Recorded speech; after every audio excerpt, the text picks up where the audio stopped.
Also, I like the word publican. It means like someone who runs a pub. Hello everybody, welcome back to another episode of Brave Blaze. As always, I'm your host, Simon. Welcome to the show. I'm here, one of my writers in this case, Dave, writes me a script, The Pettiest Lawsuits from History. I've never read it before, we're going to read it together. I got this I think is the first video with this new microphone stand. Sam was like, Simon, you keep hitting the desk and it's driving me potty in the edit, because he hears this like, boom, boom, boom, boom. And I'm like, okay, Sam, are you happy? I bought you this. I mean, I bought it for me. But actually, I just took it out of storage. So I just said I bought it because it made the story more exciting, but that's a lie. Lies. Oh, lies! I feel like I could be involved in a petty lawsuit, like as the plaintiff. I remember once, this is so petty. My wife, like, she does some freelance work. And I remember once, like, one of her clients just was, like, refusing to pay her. And, I don't know, I got a little bit of money. So I was like, yeah, well, them. I'm going to, like, lawyer up. Yes, well, I have 10 high-priced lawyers. And she's like, it's like a few $100s equivalent. And I'm like, yeah, fuck it. I'll spend way more than that in lawyers. Just so you get paid. Because that person who's refusing to pay is being a dick. And they're going to have a bad time about it. And they ended up paying when she was like, I'm actually gonna get lawyers involved. That's just like, yeah, fuck you. Is that petty? I feel that that's just, you know, me using my, not power, but like my resources to stand up for the little person. In this case, my wife, who's not a little person. Like, just like that other person who doesn't pay their freelancers. I'm just like, I don't stand for that. Hooray! Hooray for you! Hooray! These days, you'll be hard-pressed to go an entire day without seeing at least one advert for a company offering their legal services to assist you in suing somebody for something. If you were a loved one was diagnosed with mesothelioma, you may be entitled to financial compensation. Mesothelioma is a rare cancer linked to asbestos exposure. Call now. Dave's British. I'm British. Has that changed in the UK? I remember once my dad got sued. Well, not like sued, but it was his insurance. He was in a car accident. He was going up to a roundabout, and he like rear-ended someone. It was totally his fault. And I don't know, he drove a pretty nice car. The guy's like, he gets out, you know, they pull over, and my dad's like, are you okay? And he's retired now, but he was a doctor, and he's like, the guy's absolutely fine. It was like a super minor car accident. And obviously my dad's like, yeah, let's exchange insurance details. I rear-ended you, I know it's my fault, I was just not paying proper attention or whatever. And then the guy gets a letter or his insurance company does, or however it works. And he's like, yeah, they're suing you because he says he's got like neck pain or whatever. And my dad's like, oh, I saw one of those bloody adverts where it's like, have you been involved in an accident? Do you have neck pain? Do you? How's your neck? Oh my god, it's so hot today. How hot is it? My glasses are steaming up. And yeah, so I think it was like, yeah, the guy, he was like a kid. He saw one of these adverts, so it was like, yeah. And I can't remember how much he got. It was like $1,000 or something. It wasn't very much. And it was obviously from the insurance company rather than my dad, but my dad was a bit like, some bullshit. He wasn't hurt. Anyway. Sorry, 2 long tangents at the beginning of today's episode, so let's get into it.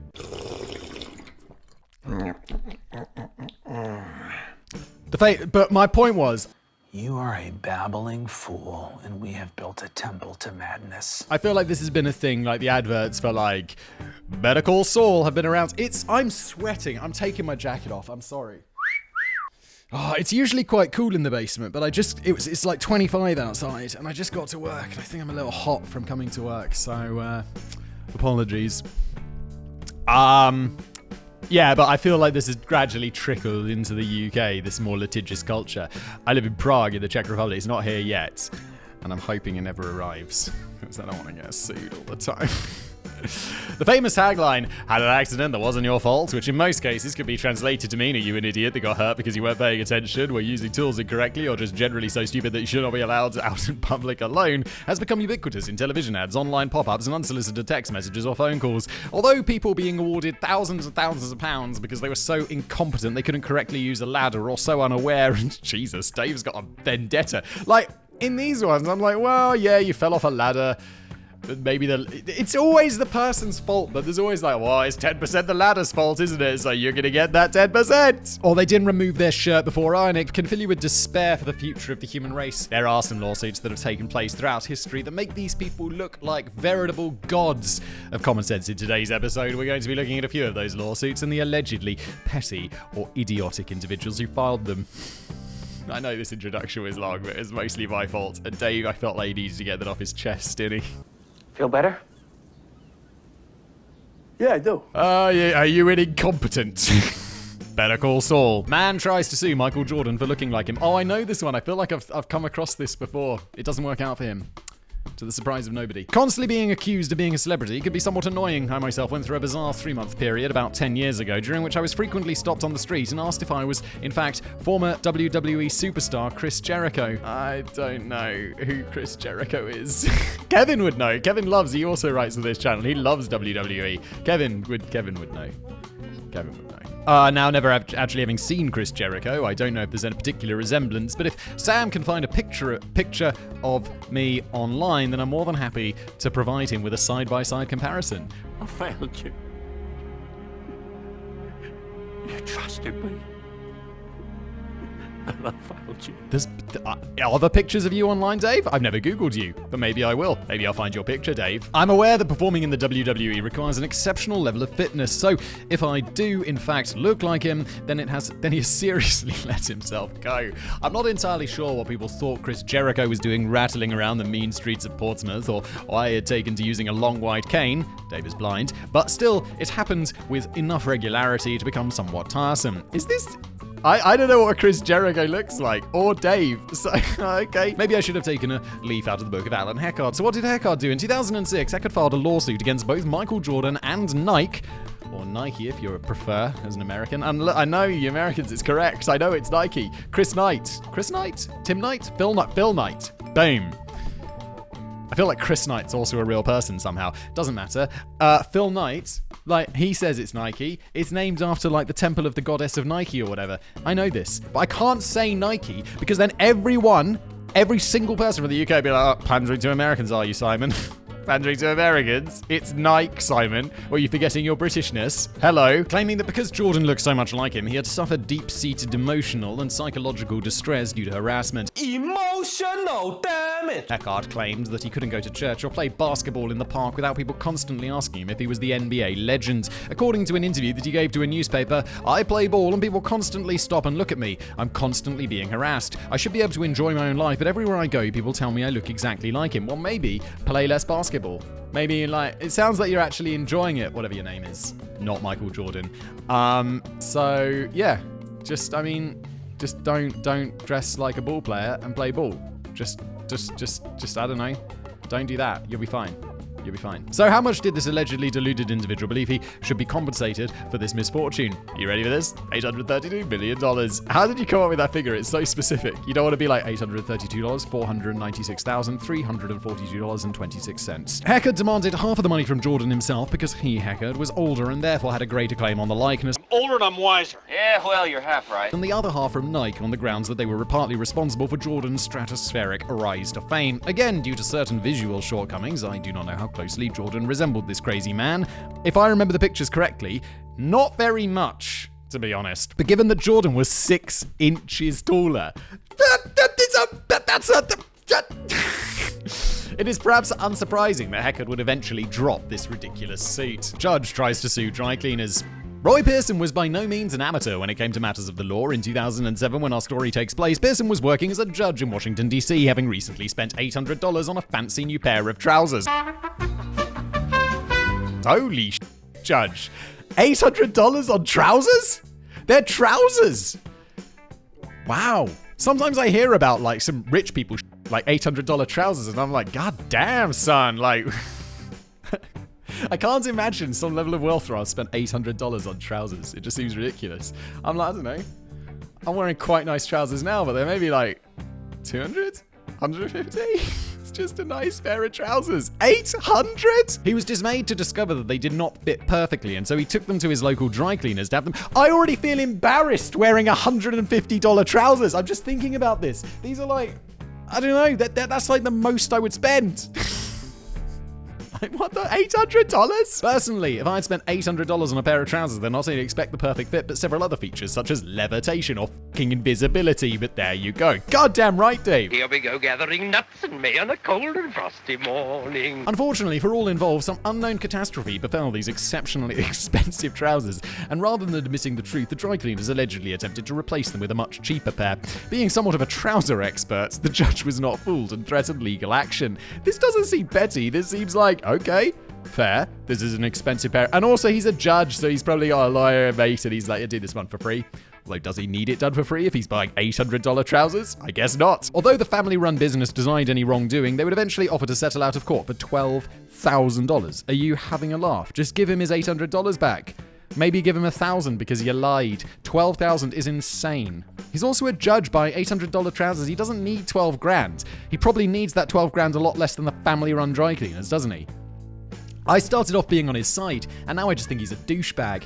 Pearson believing that the signs in the shop, I don't know why I threw it in my opinion, I said I think he's a douchebag. That's my opinion of him. It's not an objective statement of fact, although I imagine a lot of people would see it as an objective statement of fact, this guy being a douchebag with his $800 trousers. A lot of people could potentially see that as an objective statement of fact, but it is not that.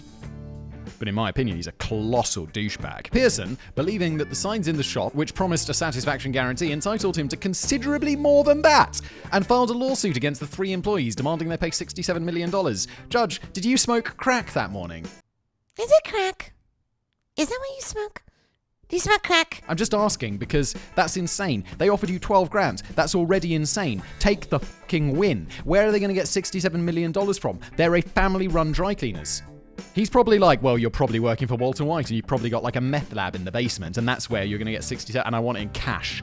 Dirty, dirty cash. According to an article on the money section of howstuffworks.com, Pearson sought $1,500 per defendant for each of the estimated 12,000 days that the signs appeared in the dry cleaners. The judge claims he also included emotional damages, the cost of a rental car used to drive to another dry cleaner, and legal fees. Even though Pearson represented himself, well, that's fair. You can charge for your own time. But the other ones of a rental car to drive to another dry cleaners. So what did he sue them for? Like $67 million and $67,150. Like, Judge, what are you doing? You is this one of these judges like on that Supreme Judge panel? What's it? Supreme Court or whatever. Like where there's like, is there 12 of them or whatever, and they're all old as shit, and they're all just waiting to die because they're like, there was that woman on there, like RBJ or whatever her name is. Ruth someone or other. And she was like an old-ass woman. And she had cancer for like 10 years. Cancer which you're supposed to die of in like 5 years. And she was like, I'm not going to give up my... And everyone loves her for some reason. But she's like, I'm not going to give up my position. I'm not going to give up my position. Like I'm a force for Democrats on the bench or whatever it's called. And then it's like, she dies while Trump is president, and he appoints like a Republican judge or whatever, and now the balance of power is like flipped over to the Republicans. And whatever your politics are, that's fucking stupid. Like, what? Just leave. You know you're going to die soon. You have like fucking pancreatic cancer. Like, you quit when you had it for 10 years, Ruth. What the fuck? Why does everyone love you? Daddy, chill. You basically gave your seat away to the people that you claim to hate so much, you fucking clown. Rip to the goat. It's I don't know enough about this. I probably just headlined like 3 articles and formed like a really passionate opinion, but it did seem really dim. If you were a loved one was diagnosed with mesothelioma. But my point is, maybe this judge is like one of these like judges who's like, you know, the appointment for life judge, and he's like 106 and he's absolutely off his rocker. In an unbelievable act of generosity, Pearson would later reduce the amount to $54 million, which I'm sure, as you'll agree, is much more reasonable. Unfortunately for Pearson, when the case finally went to court, a different judge decided that he was not even entitled to this meager recompense. Not only that, but he somewhat unreasonably seemed to think that the entire lawsuit was a waste of time and ordered his colleague to pay the defendant's court costs and attorney fees. And he was like, yo, Pearson, don't take my fucking sandwich out of the judge fridge again. Everyone's a petty little bitch. Perhaps even more satisfyingly, a committee refused to appoint Pearson as an administrative law judge, citing, among other things, his questionable behavior throughout the case. Sometimes, just sometimes, there is justice. Yeah, you fucking deserved that, in my opinion, Pearson. You cockwomble. Woman attempts to sue sports bar for serving her alcohol. I imagine that almost everyone who is watching this has had too many drinks in a bar or a pub and done something that they'd later regret. Never, Dave. I've never done that. I'm always a paragon of good behavior after 17 drinks. It brings out my best side and keeps all of my fluids inside me. I know certainly I have. However, in the case of 20-year-old Chelsea Hess, the consequences were slightly more serious than throwing up in a taxi. I don't think I've ever thrown up in a taxi that I remember, but I've definitely thrown up in mates' cars. Oh no! I say plural. I did it once. It was suitably embarrassing. And it wasn't even my mate's car, it was my mate's parents' car. Have I told this story before? It was like one of the first times I got properly shit-faced. And I was getting a ride home with my mate. And I thought I'd wound the window down on his like Land Rover and something. And I was like, yeah, it's wound down. It was not wound down. It was not wound down. Yeah, I don't do that. I don't do that. I'm doing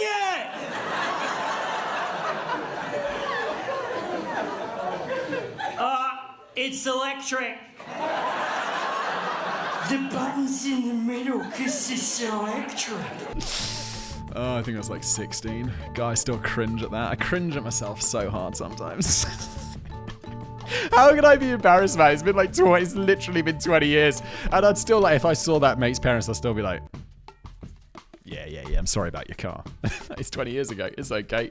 Or maybe they're still bitter about it. Who knows? In my mind, they are. In 2009, Hess and a few friends were out enjoying a night at a sports bar in Bluffton, South Carolina. Although Hess was under the legal drinking age for the state, she was able to obtain alcohol, and when she climbed into her car at the end of the night, she was thoroughly inebriated. What are you doing? As a result of this inebriation, she would lose control of her car, and due to the fact she was not wearing a seatbelt, she was thrown from the vehicle and suffered serious injuries that would result in her becoming a paraplegic. Paraplegic? Isn't it paraplegic? Is it really paraplegic? Oh my god, someone on Twitter told me something incredible. And I didn't believe it. I was like, no fucking shot. No shot. You know the words when you say something is long, and you'll be like, oh my god, Danny, it's another word for long introduction, like length. And I thought my whole life it's a lengthy introduction. It's fucking lengthy. It's lengthy. And I was like, no, it's not. Someone's coming at me on Twitter. It's like, they're an absolute dumbass. I'm gonna Google, oh shit. It is lengthy. It's a lengthy introduction, not lengthy. Potato, tomato, potato, tomato. I've been saying it lengthily my whole fucking life and writing it lengthily, and that is the first time anyone has pointed that out to me. And it's like, holy shit, okay. Goddamn. It's like, unbelievable. Thank you, Twitter friends. Rather than owning her stupid life choices, Hess decided to spend them as... Just let me know in the comments below. Am I an idiot, or are many other people watching this being like, no, it's lengthily. It's lengthily. Like, I thought for the longest time, lightning was lightening. Like you lightening a room. Sorry, not lightening a room. You could lighting. Lightning? Well, whatever it was, lightening is a word. It means to, like, lighten up a room, like, lighten it up. But, like, I thought lightning, like... And to make a long story short, too late! Was lightening. It's not. It's lightning. Like, lengthy. Goddamn. Rather than owning her stupid life choices, Hess decided to spread the misery around, attempting to sue not only the sports bar, but also the South Carolina Department of Transportation. Hess claimed that the bar was at fault for both selling her alcohol underage and not keeping track of how drunk she was getting. 1 tequila, 2 tequila, 3 tequila floor. Yo, that's on fucking you. I'm sorry that you were in a horrible accident and became a paraplegic, but this is on you. I'm really sorry, but it's on you. Incidentally, as we have covered in several previous videos, according to licensing laws in the United Kingdom, the bar would indeed be at fault for both of these. Are you having a laugh? Is that true? I've got so shit-faced in bars. And it's their fault? I know Dave knows this, because he used to... Was he a publican or his parents publicans? Also, I like the word publican. It means, like, someone who runs a pub. Big brain. However, I'm not convinced what a publican... would be held legally responsible for everything that happens afterwards. With regards to the South Carolina Department of Transportation, Hess claimed that it was damage in the road that caused her to flip the car, and not the fact that she was drunk. In response to these claims, the department responded by saying any injuries or damages sustained by the plaintiff were due to and caused by the sole negligent, grossly negligent, reckless, careless, heedless, willful and wanton acts and or omissions of the plaintiff. Unfortunately, although I've ceaselessly scoured the internet for several days now, I've been unable to discover the final outcome of this court case. I'm gonna guess that, oh no, normally when it's like you don't know the final outcome, that means that they settled. Oh no, don't do that. We can only hope that the judge told her to fuck off and take some responsibility for her own actions. She became a paraplegic. I'm like, it'd be like, I'm really sorry that this happened to you, but it's not anyone else's fault other than your own. And you're gonna need to own that shit. Ali Law charged with burglary. Ali Law had garnered an appropriate name, isn't it? Had garnered a lot of it. Great joke there, Simon. Pointed out the blindingly obvious. A lot of attention over the years, both for his free climbing exploits. Oh, free climbing. I was like, free climbing exploits? He's like, what, is he giving classes for free? It's like, no, he's free climbing, like that Alex Honnold dude. Have I talked about this before, the Free Solo movie? And like, I feel like that was a great movie. But I just remember watching this. There's this one moment where he's in hospital and they're doing a brain scan of him. And they're like, yeah, it turns out that like the fucking amygdala or whatever in your brain is just not working right. And that's why you're not afraid. And they're like, interesting, moving on. And now he's climbing up El Cap. And it's like, wait, so the guy is biologically broken to have no fear. And they just fucking gloss over this in the movie. And I'm like, wait a minute, shouldn't be someone looking after him or something? He's like, he's risking his life because he's broken. What's going on? And everyone's like, hey! I don't know, I feel like someone should be like, don't do that, Alex. You should be afraid. Like, he should have, like, Dave has the white cane. This guy should have someone who just walks around with him and tells him, like, dangerous, not dangerous, dangerous, not dangerous. Because that part of him doesn't work. Doesn't that make sense? I mean, whatever. I mean, it was a great movie. And that guy's a fucking legend. But holy shit. That was right? They gave him that brain scan. It was like, it just doesn't... something's wrong with you. The basic idea behind these challenges. And after-hours challenges. Okay, so he's a free climber and he does after-hours challenges. The basic idea behind these challenges is to hide somewhere in a building during business hours, emerge whenever... Wait, this is completely different. After-hours challenge... I thought this had something to do with free climbing, but it's like, no, he just likes hiding in shops. Emerge when everybody's gone home for the day and make some sort of hilarious video featuring whatever antics they get up to. I have to say, like, I know this is childish or whatever, but it does deeply appeal to the childish part of me. Have you guys seen the Whistling Diesel channel? I'm sure you have. It's got like millions and millions of views on every episode.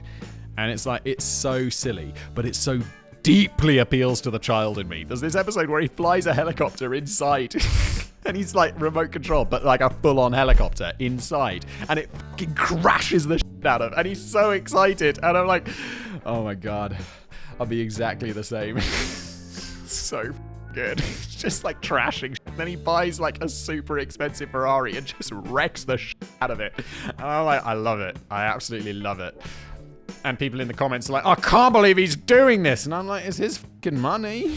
Just let him have a good time. While these videos are always billed as just a bit of fun and Law and his associates don't ever appear to deliberately cause damage or steal anything, he is viewed quite rightly by most business owners as a massive pain in the ass. Yes, because if someone like, no one ever comes to my office, but if someone was visiting me and then hid in my office, well, they'd come out in the night and the alarm would go off at like 3 o'clock. And I'd be like, oh, for fuck's sake, what's going on? And so I'd look at the security cameras and be like, there's a fucking man in my office. And I'd have to get out of bed, come across town, deal with the police in like the middle of the night. Fuck you.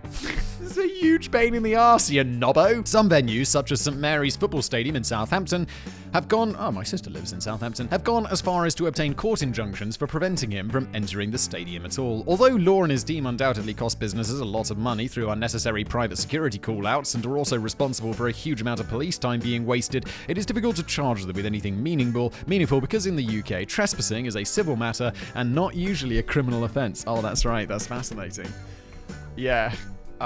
That's true. You're not actually doing a crime. You're doing a civil offence.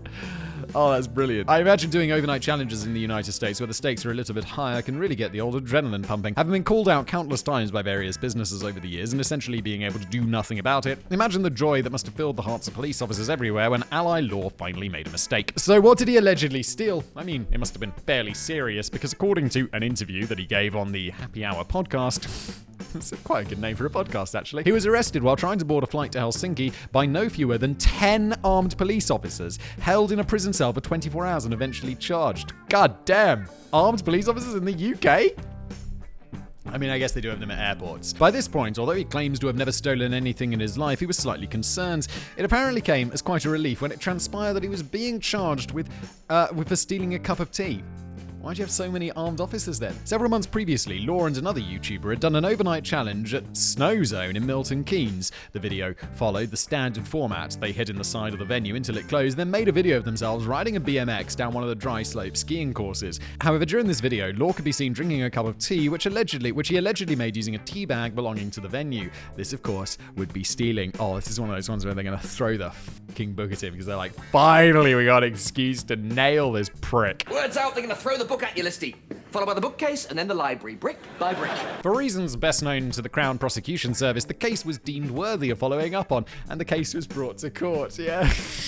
This is the Crown Prosecution Service has the discretion of what prosecutes.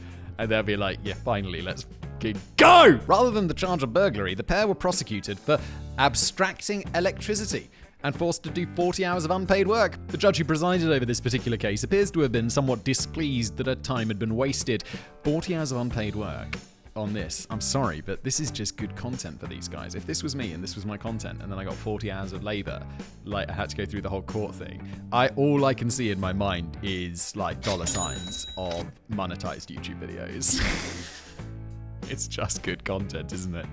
They're giving you exactly what he wants. I just don't think this is the correct forum to be giving these two young men the oxygen of publicity. You nailed it, Judgy. She would go on to say that her time and the time of the three counsel was being used up just so it can all go over YouTube when they, Law and Taylor, go home tonight. Judge, you are nailing it. That's absolutely correct. Why don't you just throw him in prison for a couple of weeks? That would be a lot more of a disincentive. The entire undertaking may appear to have been a huge waste of time, but as far as the police are concerned, it was a win because Law pled guilty to the charge of abstracting electricity. He was able to have a criminal behaviour order served against him. The order bans him from entering any film or television studio, areas of a bridge or building not open to the public, any commercial property outside business hours, and any property owned by Paul Martin-based Merlin Entertainments. Yeah, this is perfect. They got exactly what they wanted. Should he breach this order, he runs the risk of a 5-year prison sentence. This is perfect. They've found a way to criminally prosecute him for trespass. This has somewhat restricted his video-making opportunities within the UK. Good. And what is he going to do in France? Bonjour! Excuse me, do you realise that your horse is gay? This final entry is certainly the most peculiar example that I came across during my research and involves a former student of Oxford University, a drunken night out, a policeman, and a horse who may or may not have been gay. Sam Brown was enjoying a night out after finishing his finals. Like anybody in this situation, it enjoyed a few too many alcoholic beverages, and it was these beverages which persuaded him that it might be a good idea to approach a mounted police officer and say, excuse me, do you realise that your horse is gay? What are you up to? Do you think he remembers this? It's just off his tits. Although he and his friends found this to be rather amusing, it's not amusing. I guess it is because you're doing it to a cop. The police officer in question did not, and several minutes later, 2 Thames Valley police cars arrived and Brown was arrested under the Public Order Act for making remarks likely to cause offence. That's a crime, okay? Now, as I was not able to find any evidence to suggest that the horse was offended, nor any evidence to suggest that the horse identified as gay or straight, I can only assume that the policeman in question was ashamed of his horse's sexuality, and perhaps it is he who has questions to answer rather than the drunk students. Incidentally, this section of the Public Order Act, which allowed Brown to be arrested, was amended fairly recently, but used to say that a person can be found guilty of an offence if he or she has used threatening, abusive, or insulting words or behaviour. Sounds fairly straightforward, right? Well, insults are incredibly subjective, and the law offered no guidelines as to what might legitimately be deemed insulting, so it was left down to the discretion of police officers and the prosecution service. About a year after Brown was arrested, a 16-year-old was prosecuted under the same act for barking at a dog in the presence of police officers. Ooh, UK, what the fuck is up with this law? Get rid of this shit. It's obviously nonsense. And police, why are you choosing to arrest this dude? He's barking at a dog. Rah, rah, rah, rah. Okay. I initially believed this story to be a sensationalized headline grab, but no, it really happens, and it really cost £8,000 of taxpayers' money for the 16-year-old to have the conviction overturned. In the case of Brown, he spent the night in jail, was issued with an £80 fixed penalty notice when he refused to pay this fine on the grounds that it was ridiculous. The police took the case to court. The Crown Prosecution Service would eventually drop the case, claiming that there was not enough evidence to prove that Brown had been disorderly. He barked at a dog. Personally, I suspect that it is far more likely that the case was dropped because it was highly unlikely that any judge in their right fucking mind would consider wasting valuable time and resources on something so petty. There is, of course, one other alternative, and that is that the police source subsequently came out as gay. Thank you for being here. That's the end of the episode. I hope you liked it, and I'll see you next time. How's your neck?